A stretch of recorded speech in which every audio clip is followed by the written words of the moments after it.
This took place sometime just before summer. I was in elementary school, and I went to the nearby B Lake with my parents and one of my close friends.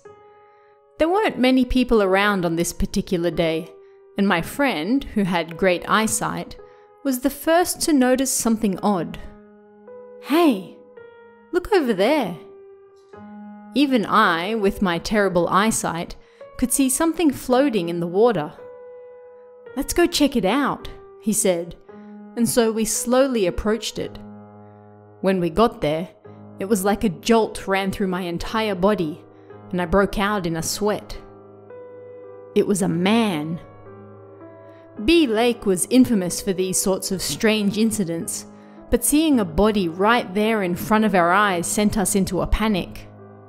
The man was still alive, and he tried to say something to us, but so much water was rushing into his mouth that we couldn't understand him. I tried to rush back to the beach so I could call someone for help, but when I turned around, I saw my friend was trying to drag him in instead. Even for a child, he was able to pull the man in, bit, by floating. We both rushed to do what we could. I don't remember much of the details now, but the adults all quickly surrounded the man, and then the ambulance arrived. Then, as they were carrying the man away, he looked right at me and said, "I'll be waiting." I didn't catch the sound of what he said very well, but his lips clearly moved to make that sound. I didn't understand what he would be waiting for, but after that we were so traumatized that we couldn't go back into the water, and that was the end of our fun day out. I don't know what happened to the man after that. I'm an adult now, but my friend and I never spoke about that incident ever again. It was like something was keeping us from talking about it. What on earth did that man mean when he said, "I'll be waiting"?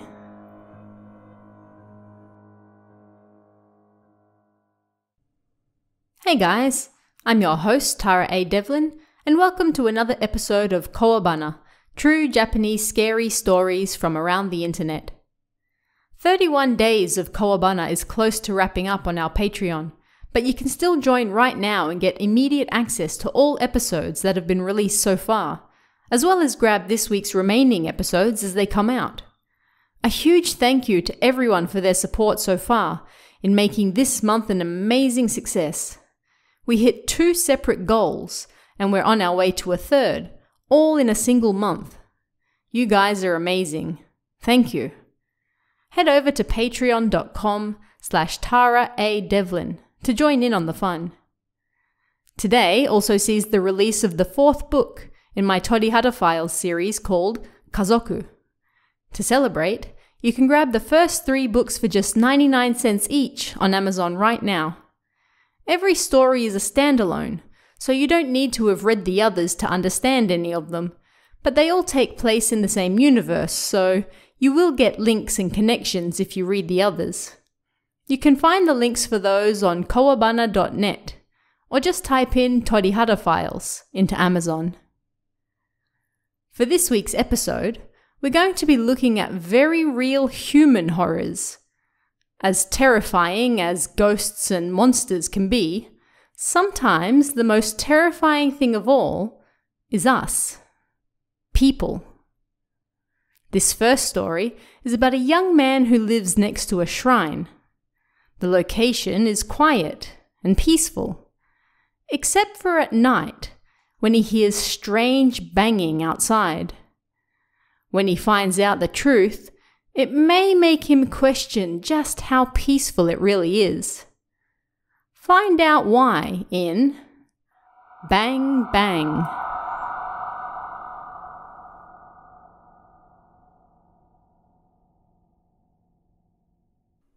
I live next to a shrine. My window faces the forest on the edge of the shrine grounds. Not many visitors pass through the forest on their way to the shrine, so it's quiet and I wouldn't call it a bad location. But one night, I was reading a book while listening to music on my headphones when I heard a strange sound coming through them. I stopped the music and took the headphones off, and it seemed the strange noise was coming from outside the window, not the headphones themselves. It was a strange sound. Bang, bang, bang, bang. There was a small gap between each sound, like knocking on a door. I'd heard something like it before, but I couldn't place where. The next morning, I was passing by the front of the shrine on my way to work when I saw the priest's son cleaning beneath the shrine gate. "Good morning," I said. "Good morning," he replied.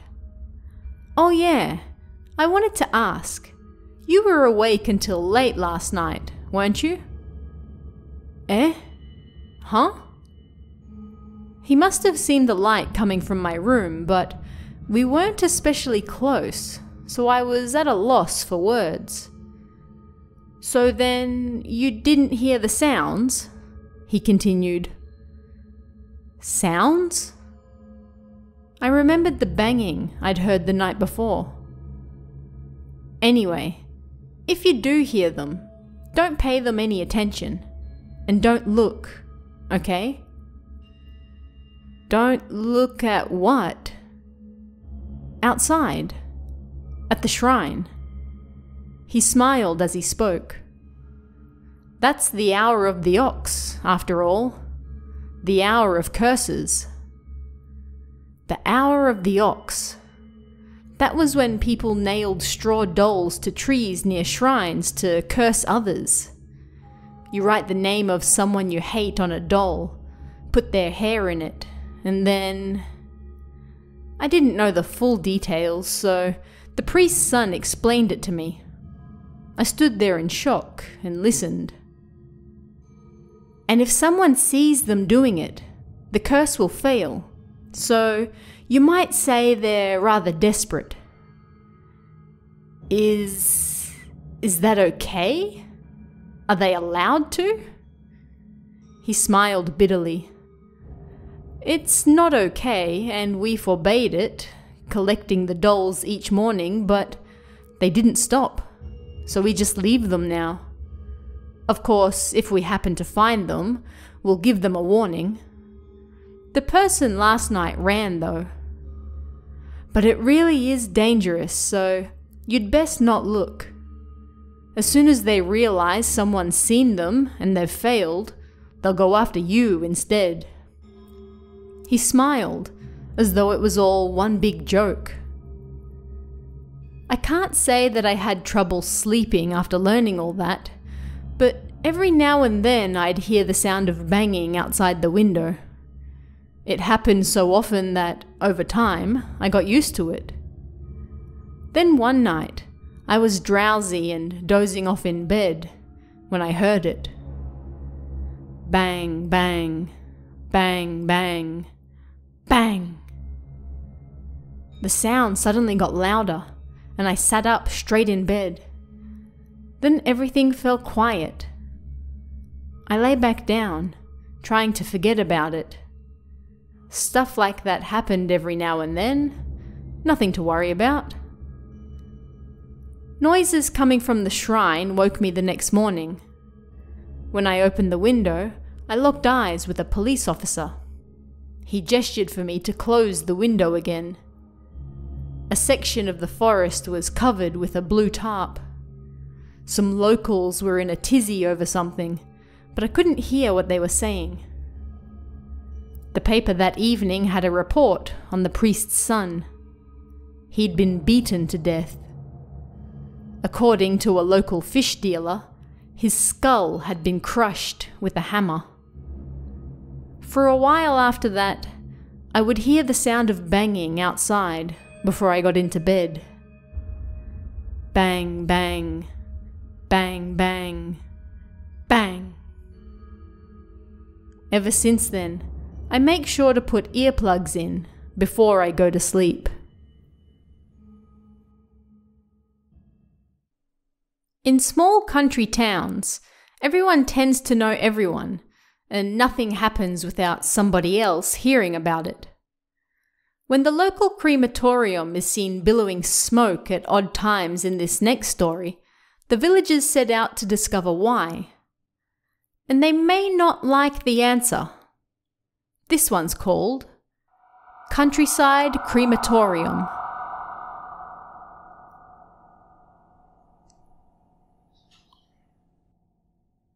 This is a story I heard from my uncle in junior high. It took place several decades ago, so quite a while back now. At the time, my uncle was a local government employee for a small town of about 10,000 people. I grew up in that same town myself until I was 18. Anyway, to the north of the town there are mountains, and the south is full of plains. There aren't many people, so the entire town is one big rural landscape. Most people live at the foot of the mountains, and there's also a local crematorium there as well. The one thing that stands out from the crematorium is its massive chimney. Whenever smoke billows out of it, the villagers realize that somebody must have died recently. Of course, it's a tiny countryside town, so whenever someone dies, people naturally want to know more. There's not a lot to do for fun, so the villagers take perhaps too much of an interest in other people's formal affairs. My uncle said that people would often come to his office and ask, "So, who died today?" This all took place long ago, so they didn't have the same ideas of privacy or the protection of information like we do now. The local government workers would freely tell everything they knew. As such, whenever people informed the government about a death and got a license to use the crematorium, rumors would quickly spread that so-and-so from this particular area had died. The people who lived close to the crematorium were especially accurate with their information. Whenever one of them mentioned that so-and-so just died, a few days later, people would see smoke coming up from that big chimney and realize that they were right. Someone had died. And if smoke billowed without rumors of someone's death beforehand, they would rush to find out who. Then one day, something strange happened. Although nobody had heard any rumors of a death, smoke billowed out of the crematorium's chimney. At first, the villagers tried to make sense of it. Perhaps they're cleaning it, they thought. Maybe they're installing a new machine and they're testing it out. Yet over the next 6 months, there were 6 times that the villagers saw smoke billowing from the chimney without any news of a death. No death notices had been delivered to the local government office either. No matter how they looked at it, something was odd. There was one more strange thing. Everyone knew the crematorium's hours of operation. It was open from 9 in the morning until 6 in the evening. Yet they saw smoke coming from outside those hours, in the early morning and late at night, and even on days off. The nearby villagers found this awfully suspicious, and so they told my uncle about it.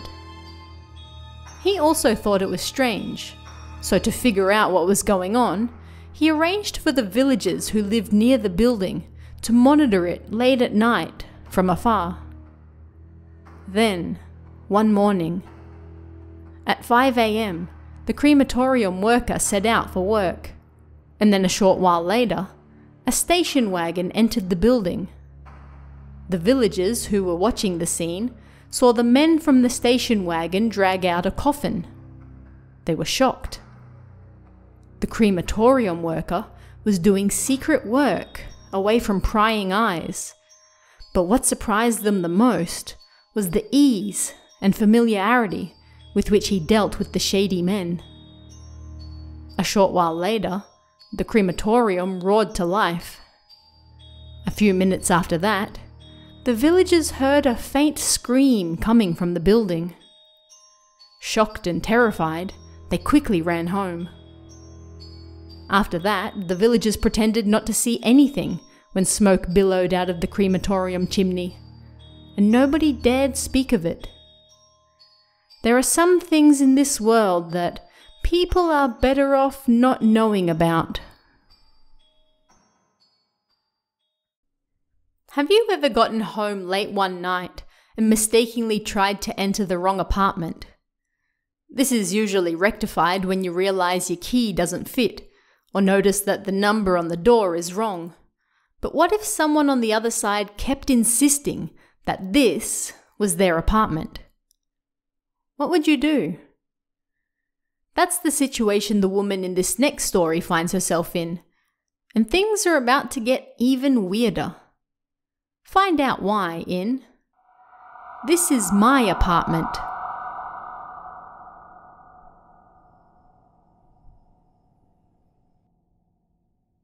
This happened when I was living alone in Tokyo. I just moved there to look for work, and I lived in a tiny rental apartment on the second floor. The apartment building was in the middle of the residential area, but after a short walk you could reach the main street, with lots of restaurants and convenience stores. When the real estate showed me it, I fell in love instantly, and I signed the contract that very same day. It all happened about 2 months after I moved in. It was a weekend night, and I was at home watching TV when I heard the sound of a key rattling around at my front door. A thief? Was the first thought that came to mind. I quickly turned the TV down and pretended not to be home. Thankfully, the door was locked and the chain was also on, so if it was a random thief, they should give up quickly and move on.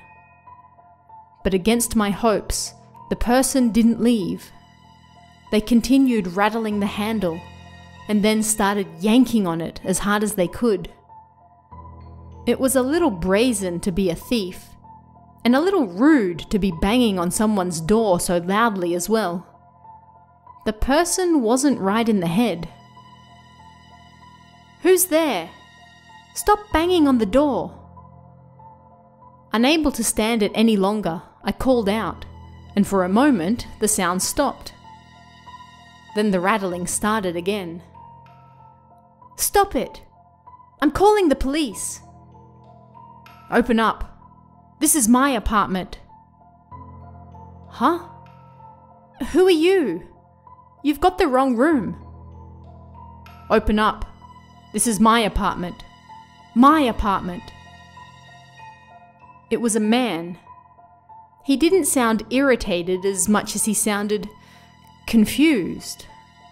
He kept repeating, "This is my apartment," while yanking on the door handle. The sound got louder, and then I heard what sounded like something solid scratching on the door. I panicked. For the last 2 months, I'd paid rent and everything on this room.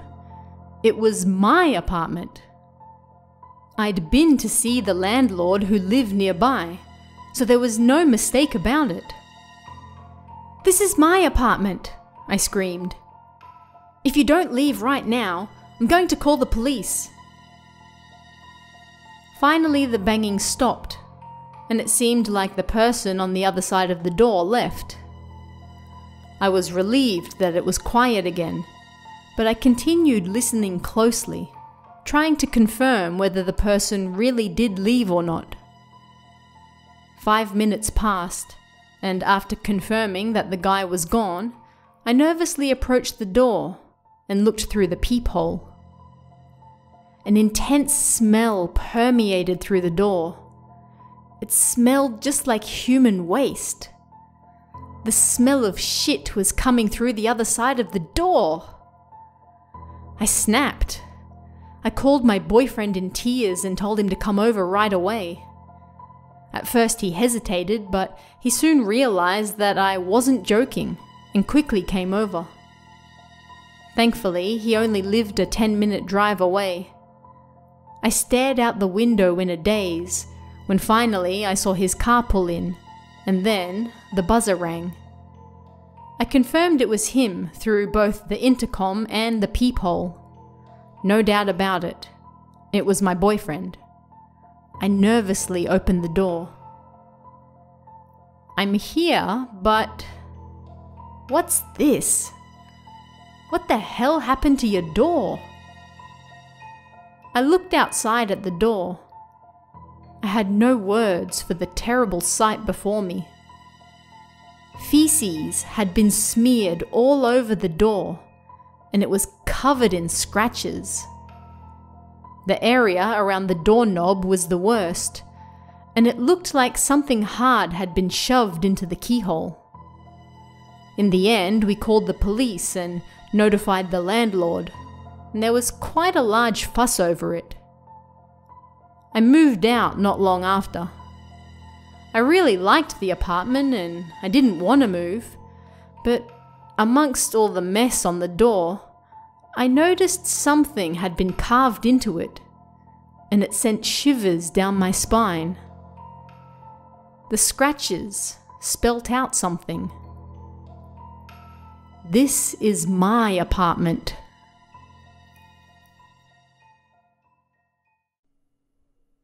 Video stores have all but disappeared from most countries these days, but you can still find plenty of them in Japan. Although they're less numerous than they used to be, you can still find places that rent out DVDs, CDs, and sometimes even VHS.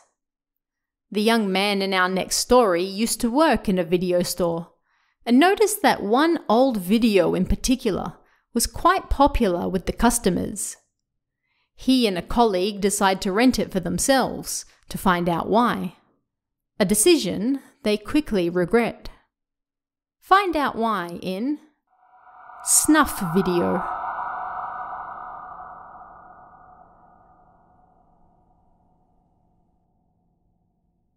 Several years back, I used to work part-time at the local video store in our small town. We weren't a large chain store, but privately owned. A small store, like those old places you used to see all the time that sold porn magazines and videos. Of course, our store was no different. At first, I was a little nervous working there, but I soon got used to it. It was one of those stores where the posters had been stuck to the glass for so long that they'd faded and lost all colour. After I'd been working there for a while, one of my colleagues who'd been working there for years said to me, "Hey, you ever seen this video?" He showed me an old VHS tape with an image of a girl in school uniform on the front. To tell you the truth, I had seen the video before. Not the contents, but it was popular with the customers who often borrowed it. I'd seen it come and go so many times that I remembered it easily. And I used to think it was strange that such an old porn film was so popular with customers, even now. I wondered if maybe the older customers didn't or couldn't watch DVDs instead. Oh yeah, that one. A lot of people seem to borrow it. Is it famous? I asked. Right, he said. I haven't seen it myself. Maybe it's a sleeper hit that no one knows about yet. Do you want to borrow it and watch it together sometime?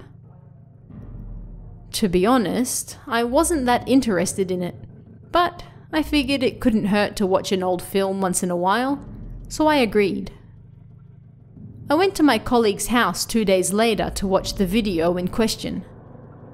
Although, as I suspected, it was boring as hell. I mean, it was so old.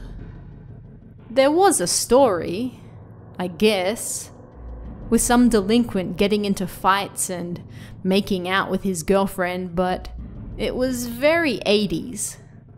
The girl wasn't even good looking, and I had no idea why the video was so popular. Wow, it's even more boring than I thought, I said, and we fast-forwarded through it. Before long, the scene suddenly changed, and something on screen drew my attention.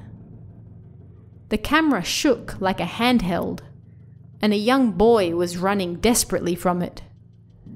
He looked Southeast Asian, and his leg had already been injured by something. The cameraman caught him, and then hacked him into pieces with a small machete. At first the kid screamed, but then he soon fell quiet. Huh? What the hell is this? A horror film? All of a sudden? My colleague said. Looks like someone recorded over the film halfway through, I replied. Shit. What the hell? There's no way this can be real, right? The scene continued, focused on the remains of the kid who'd been hacked to death. I couldn't look at it any longer, so we fast-forwarded through the rest. Then, about 10 minutes later, the tape changed back to the original film. Neither of us knew what to do. Is this for real? It's an actual snuff film. At some point we realized that the customers who were borrowing this film must have known about it. We considered calling the police, but in the end, we didn't. It didn't look like it was filmed in Japan, and judging by the quality and the age of the VHS itself, it took place several decades earlier, at least. Plus, there was still a chance that someone was just playing a prank and had recorded over it with a real horror movie instead. I quit my job not long after that, and I don't know what happened to the video. Several people came in to borrow it in the brief period before I quit, and nobody ever once complained about the contents of it. To tell you the truth, there were several videos that looked dull on the outside, but people borrowed them with surprising regularity. I was too scared to ever check any of them for myself, though. I still hear the screams of that boy as he was being attacked in my nightmares. Even now.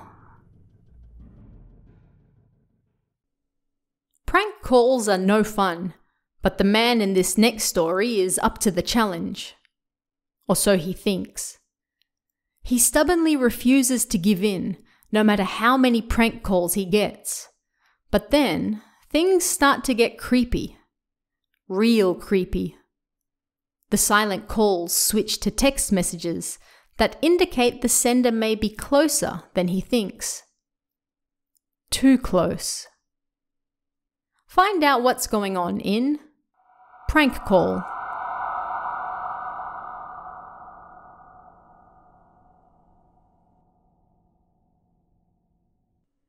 This happened when I was 21. I was a university student at the time, working a part-time job. One day, my phone rang. As soon as I answered it, it hung up. But there were a lot of wrong numbers going around at the time, like people were playing a game. I figured it must have been that, so I didn't pay it any attention. These calls had slowly been becoming more and more frequent, and whenever I answered, they quickly hung up, but I'd stay on the line for a short while after in silence. They were prank calls, but I believed they were fixated on me. I was young and brash, so I figured I'd go through the things completely until they stopped. The prank calls increased to one every 3 days, and after a month of this had passed, I started getting them every day. I was fed up with how stubborn they were, but I felt like if I blocked them, then I'd be the loser. The calls came at all hours, whether I was at school or work, and even if they left a message, it was nothing but silence. God, they're annoying, I thought, but I refused to give in. Then, suddenly, the call stopped.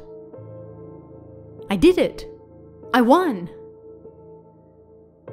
It felt like an indescribable achievement, and finally, things were peaceful again. But several days later, the phone calls started coming late at night, rather than during the day. Again? I thought, picking up the phone. They always came just after midnight. Quit screwing around! Leave me alone!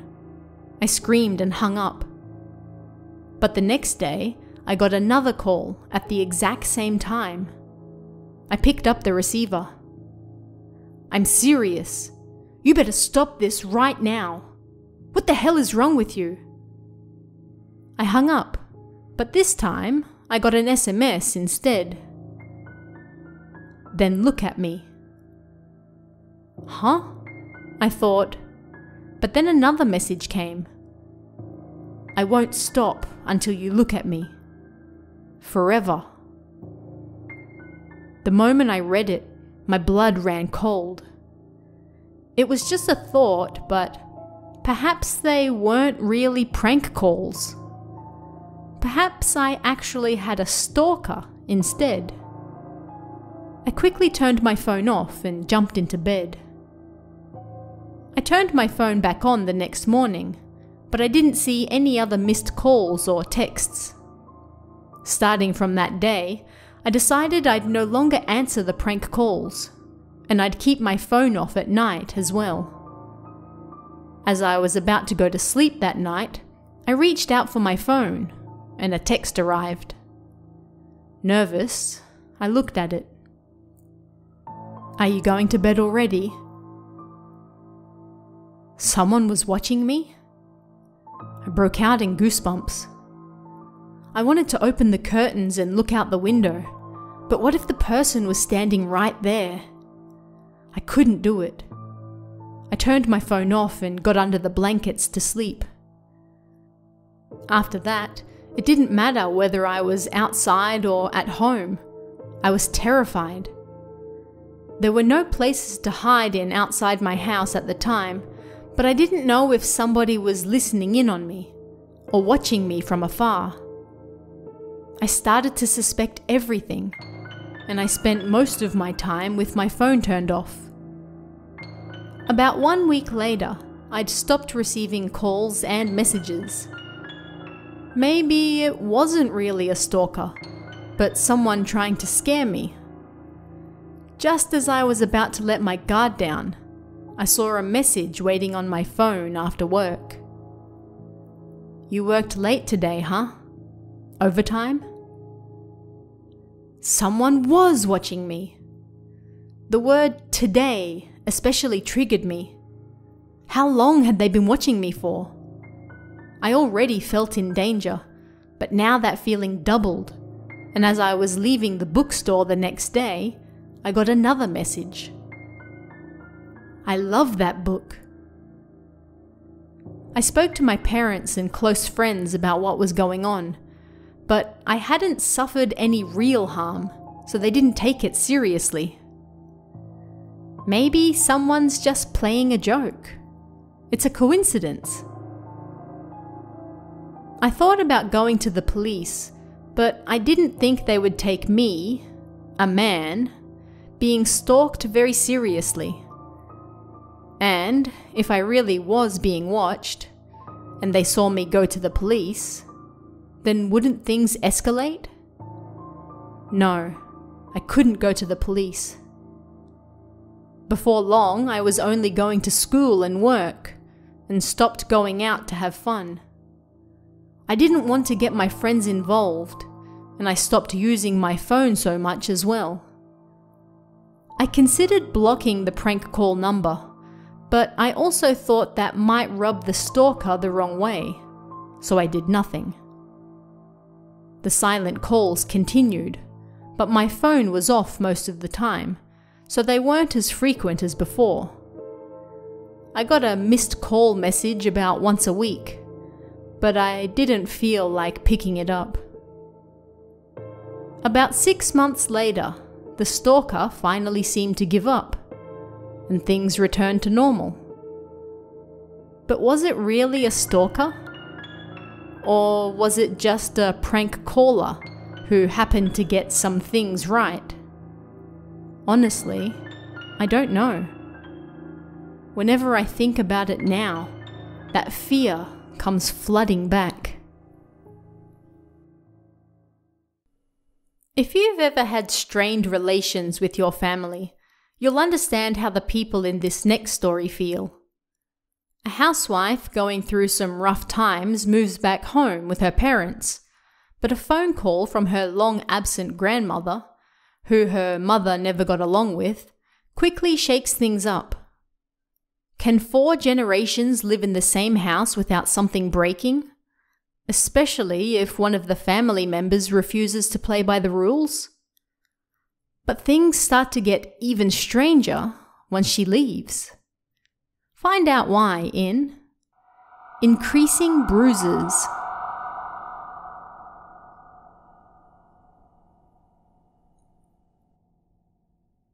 I'm a housewife, living a normal, happy life at home with my husband and 2 sons. Things might be good now, but to tell you the truth, I got divorced in my 20s, and for 3 years I lived with my sons as a single mother. I struggled to get full-time work and pay the bills, and although I didn't want to rely on her, I went to visit my mother for help. I asked her if we could move back in with her. My mother, father, and younger sister lived at home with their 10-year-old cat. When we moved in, that number jumped up to 6 people living in the same household. Thankfully, there were lots of rooms, so we never felt cramped, and my parents doted on their grandchildren. For a brief period, I was able to relax. Then one day, I heard my mother screaming on the phone. It wasn't like her to raise her voice, and I'd never seen her get angry about something, but she was angrily threatening whoever was on the other end. "What's wrong? Who was that?" I asked. It was her mother, my grandmother. Apparently, when she was younger, my grandmother was a heavy drinker and spent all her time with various men. So my mother never let me meet her. I had no memories of her whatsoever. It was like she never existed. My mother had hated her since she was a child, and as soon as she was old enough to understand what was going on, they fought constantly. My grandmother was always getting into trouble, and starting from her final years of elementary school, my mother was always cleaning up her mess. She had a sister who was 5 years older, but she had already married and moved far away. So when my grandmother messed up, it was up to my mother to deal with it.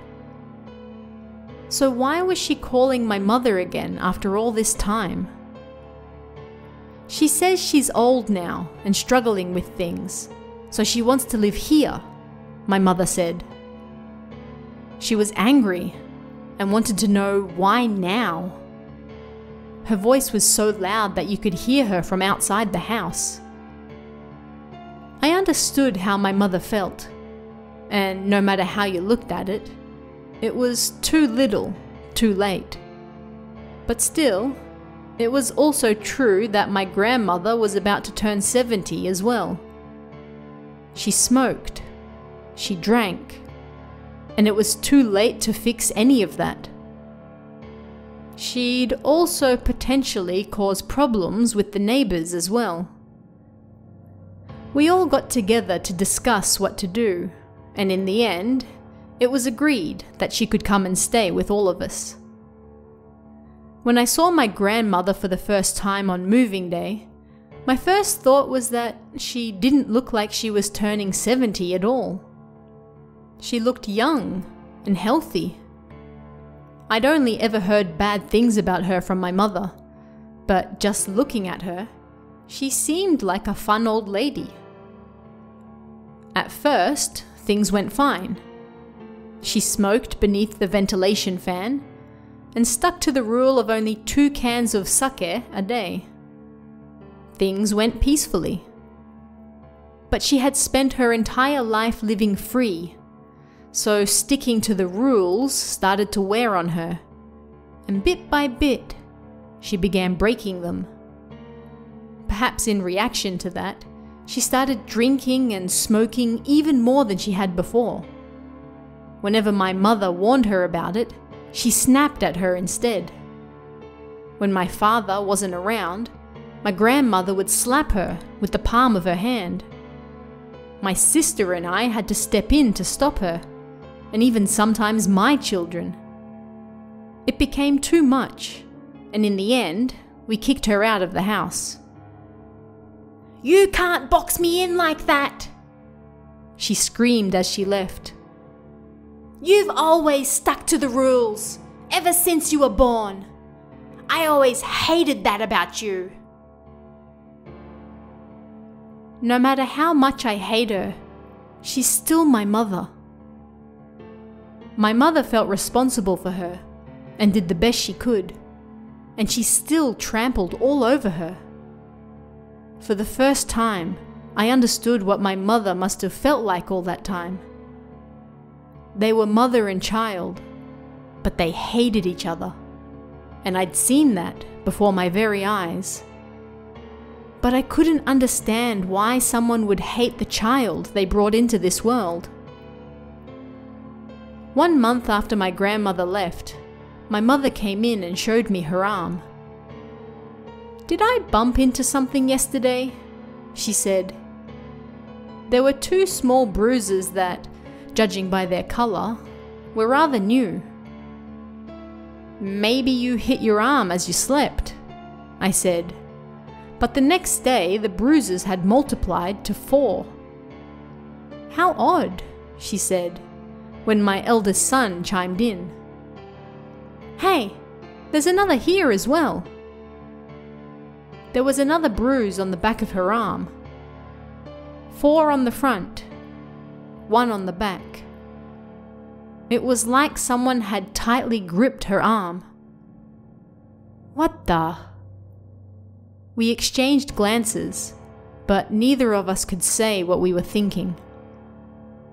The bruises eventually faded away, but we put them down to a random accident. Then, a month later, new bruises appeared on her body, this time on her thigh. It was like somebody had punched her in the leg. It didn't hurt, and she had no memory of hitting it. The bruise was exactly the size of a woman's fist. This has gotta be her work. We talked about what to do and went to visit a nearby temple for cleansing. The temple was busy, however, and told us to come back the following month. Finally, on the night before we were to return to the temple, my mother screamed loudly. Her face was pale and sweat poured off her. "What's wrong?" I asked. My mother. She was choking me in my dream," she said. When I looked at her neck, there was a mark of 2 handprints around it. The bruises stopped appearing after she visited the temple, and even though we live apart now, I still get scared when she calls. The malice of the living is a terrifying thing. And that brings us to the end of this week's episode. Don't forget to check out our Patreon at patreon.com/TaraADevlin for the rest of this month's 31 days of Kowabana. And you can pick up Kazoku, the latest book in the Torihara Files series, on Amazon right now. And if you want to keep up to date with things during the week, you can follow me on Twitter, Facebook, or Instagram at TaraADevlin. Thanks guys, and I'll see you again next time for even more Kowabana, true Japanese scary stories from around the internet. Want even more scary stories? Head over to kowabana.net for new translations every week. You can also join our Patreon for exclusive stories you won't find anywhere else. Head over to kowabana.net now.